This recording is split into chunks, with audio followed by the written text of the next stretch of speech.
After the Great War, the world is in a new era, one under the claws of two powers, the United States of America and the German Confederation. Which eagle will shine brighter?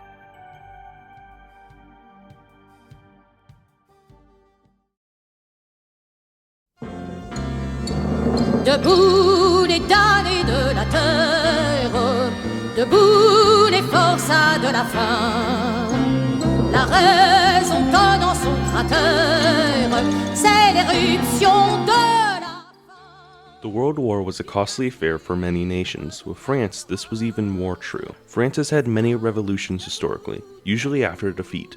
With radicalism even more widespread, it is unavoidable that they would fall into inner squabbling and eventually civil war. Workers' pay falls, most likely socialism or nationalism would become popular.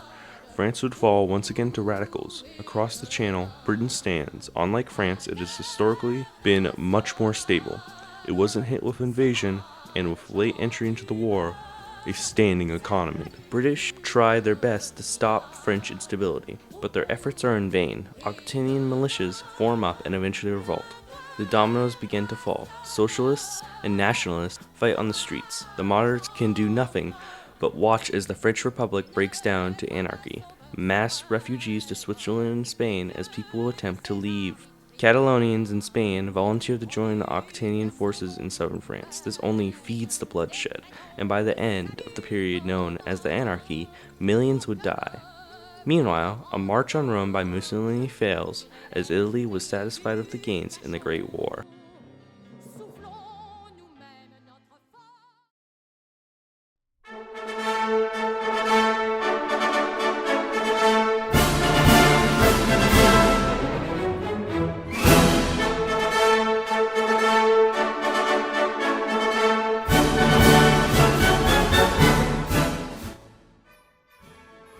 After the war, the Central Powers are on a high. You couldn't blame them. This is the Great War, the last war. German industrial power explodes after the war, as raw materials from Eastern Europe flood in. But despite victory, Austro-Hungary can't follow, as conservative Hungarians block modernization efforts.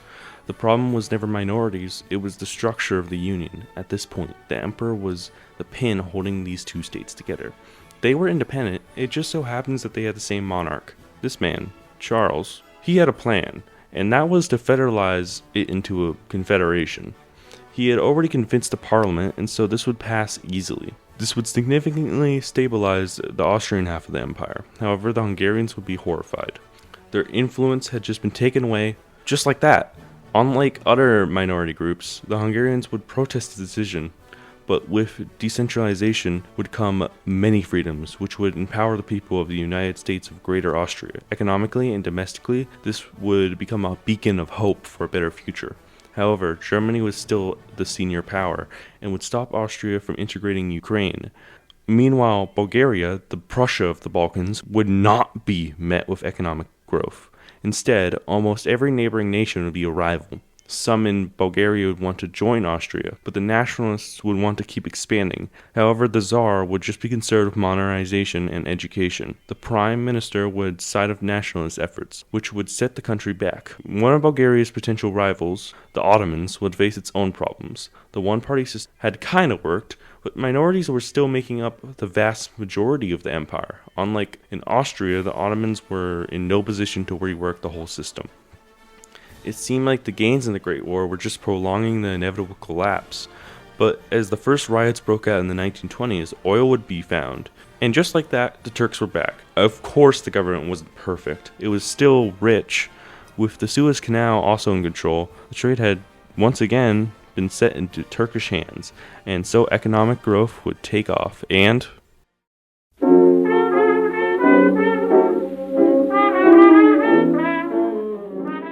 everything seemed to be cooling down as the Russian and French civil wars ended, but then the stock market crashed, and then loans were recalled, tariffs were implemented, more loans were recalled, trade broke down, and unemployment skyrocketed. Suddenly, all seemed dim again.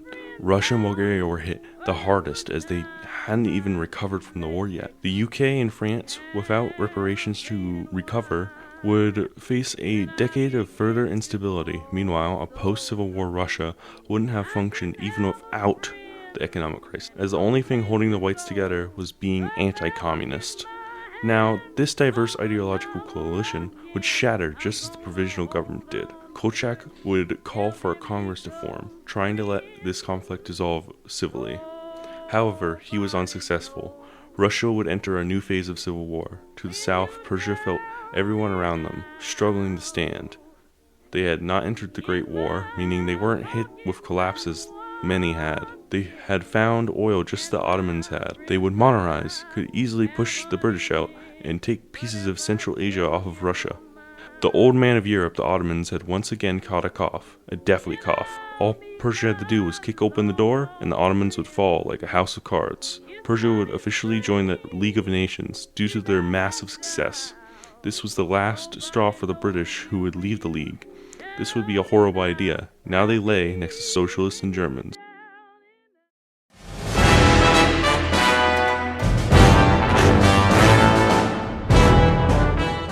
Japan, seeing everyone distracted with the economy, would strike China. The second Sino-Japanese war would commence. DC would watch in horror. They couldn't do anything, or else the Japanese would leave just like the British had. And so American aid arrived in Tokyo. Japanese forces would steamroll China, taking Shanghai in mere months.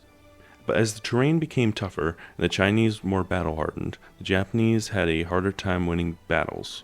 Eventually, they would be forced to fall back in defensive positions. Japan would at the same time attack Russia, as they are in a time of chaos. Russia would be forced to sign the Treaty of Peking, Japan seizing outer Manchuria.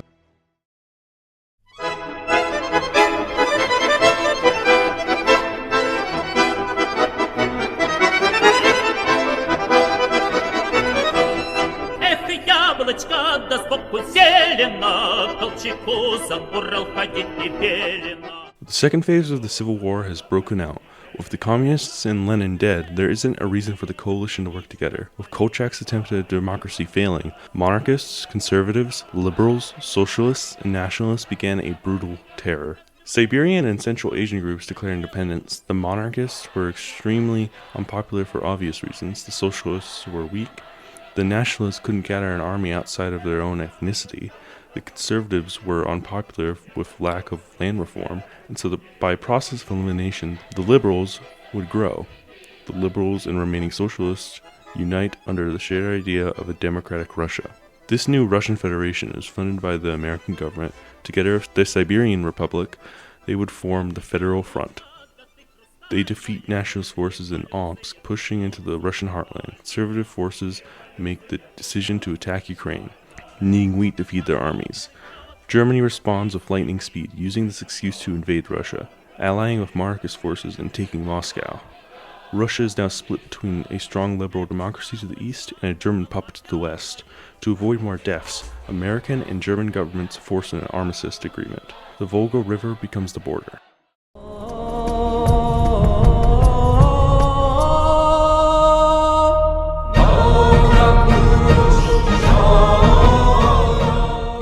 Anyways, let's see how the Middle East is doing.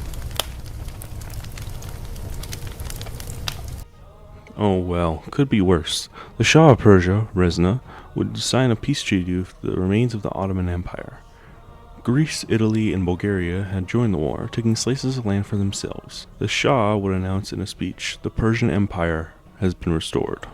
His new territory would encompass Turkmenistan to the Levant, gobbling up even more oil-rich territory. The Saudis would take advantage of the situation, taking over Arabia. It just seemed like the right thing to do. Georgia, Armenia, Sinai, and Palestine would all declare independence. They're all doing well, besides this one. This place cannot catch a break. Meanwhile, the Turks, now crippled, were under the sphere of influence of Persia. Persia was very important. You see, Persia was not only oil-rich, it was also very strategically important for America.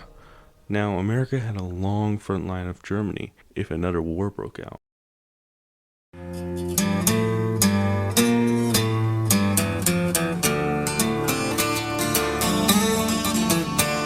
Nu var det dilly we gotten for a king, but a wee bit German lairdy. But when we come to bring 'em... The German people had been promised that the Great War would be the last war, but now American and Russian troops lined the border with the economic bloc. All around them, civil wars broke out and allies fell. The German people felt that they had been lied to, so gathering under Rosa Luxemburg, they would mass riot. These movements would be secretly supplied by the French Commune. However, the Kaiser saw this as people being ungrateful, and he wouldn't reform. But soon the day came where he had to decide on his heir. His eldest was reckless and incompetent, so even Wilhelm knew that was a bad idea. So instead, his second son, Prince Eitel Frederick, would become the new German Kaiser.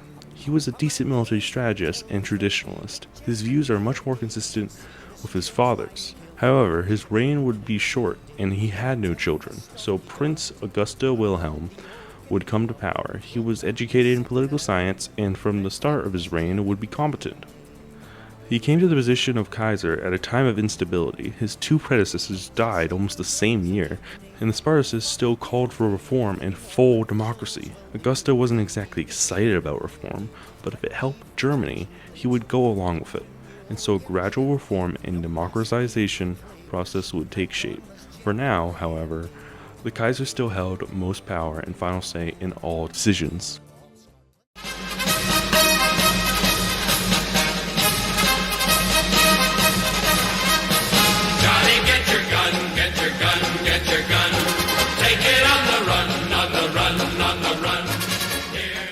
The year is 1936. Franco splits Spain in two when he sets up the National Army, declaring a new Spanish state.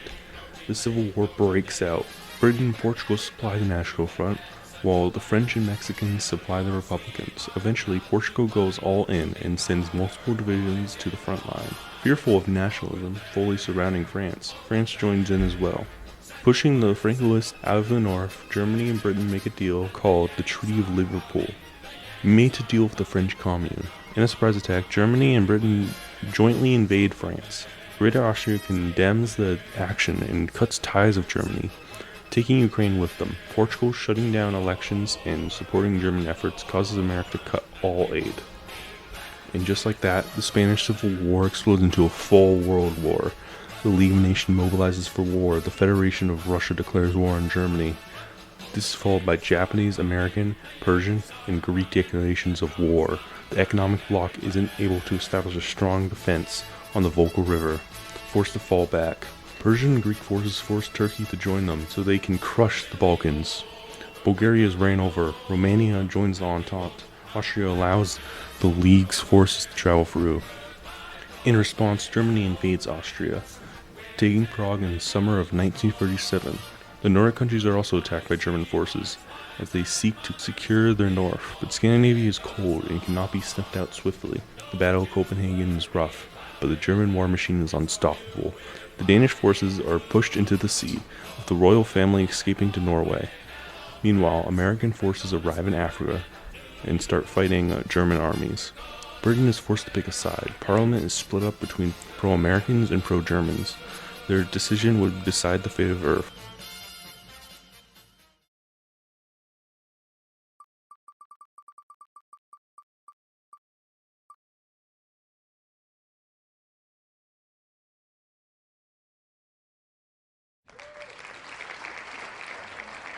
They join the Entente. In the following months, America is able to liberate German Africa, and Japan takes Indochina in a series of Pyrrhic victories. The casualties are staggering, but the Japanese persistence is unbreakable. The Germans aren't lost, though.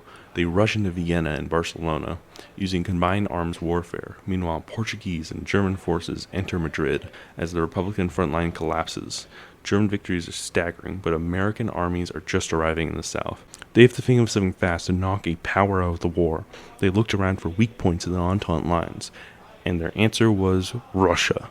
You see, Russia just had 2 civil wars and didn't have any time to recover from the Great Depression. So their hordes of manpower are small and weak. Army isn't even able to afford a gun for each man. It is forced to conscript women and people up to 60. The Germans strike with 1.5 million arriving in the front. The federal troops are pushed back to the Volga. They can't establish defensive positions in the north.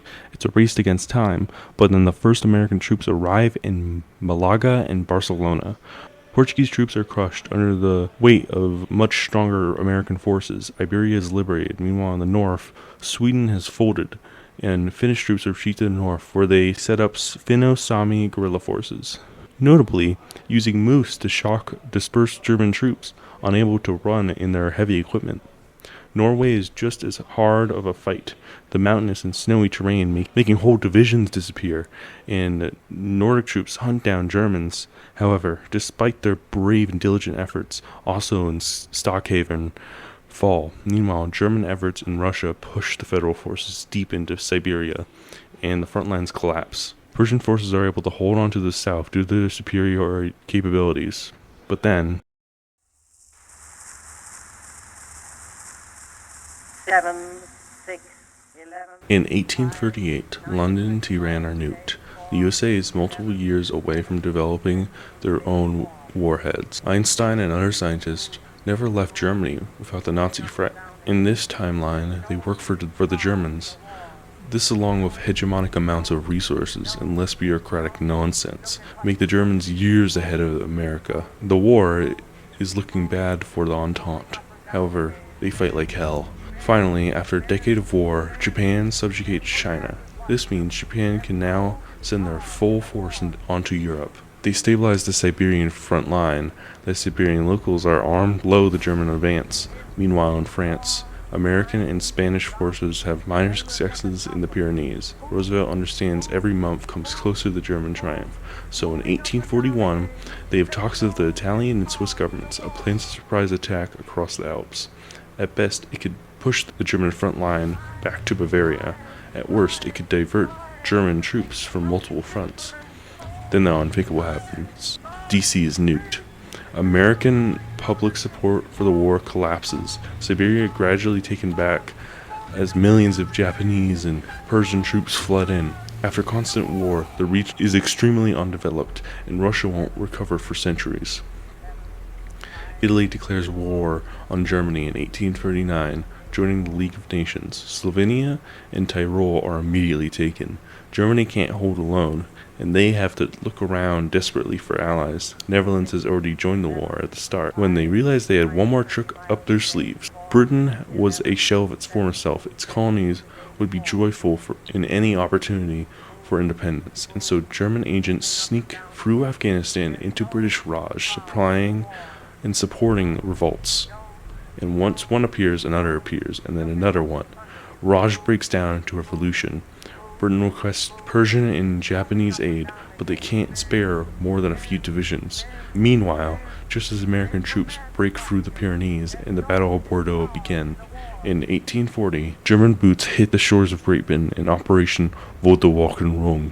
It's clear that their strategy was to knock out the British first. England is occupied as the British army is distracted in India. America scrambles to stop the fall of Scotland. It's clear victory is possible, but at a huge cost if they ever want to liberate Europe. And so, in the winter of 1940, America sues for peace. Neither side has won the Second World War.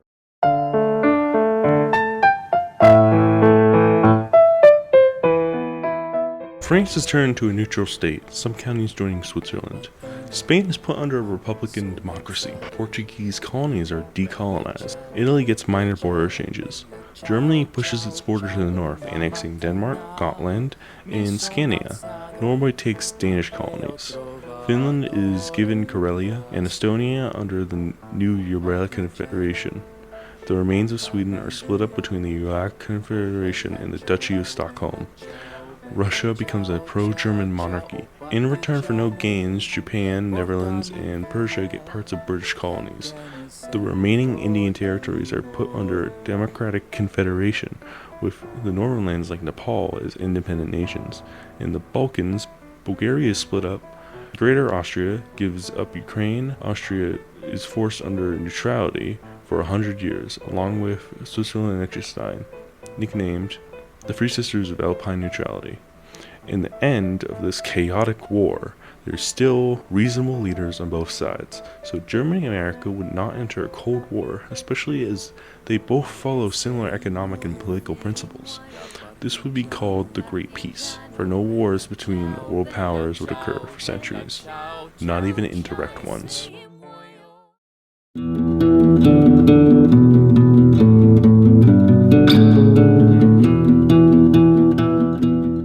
In the remains There lay anger among the population. German nuclear weapons were used liberally, and millions of civilians had died. And so radical ideological parties would emerge, but most leaned for more decentralization and democratization. Especially with German democratic reforms, the world wasn't under any real ideological conflict. Japan and other nations would follow the models of the West into democracy. This world had many die for no reason, but as they say, bad times create strong men, and strong men create good times. In 1943, the United Democratic Congress would form as the rise of internationalism begins. And with that, we end our scenario on what if Germany won WW1. Remember to like, subscribe, comment, attack the provisional government, and evaporate cities on a subatomic level.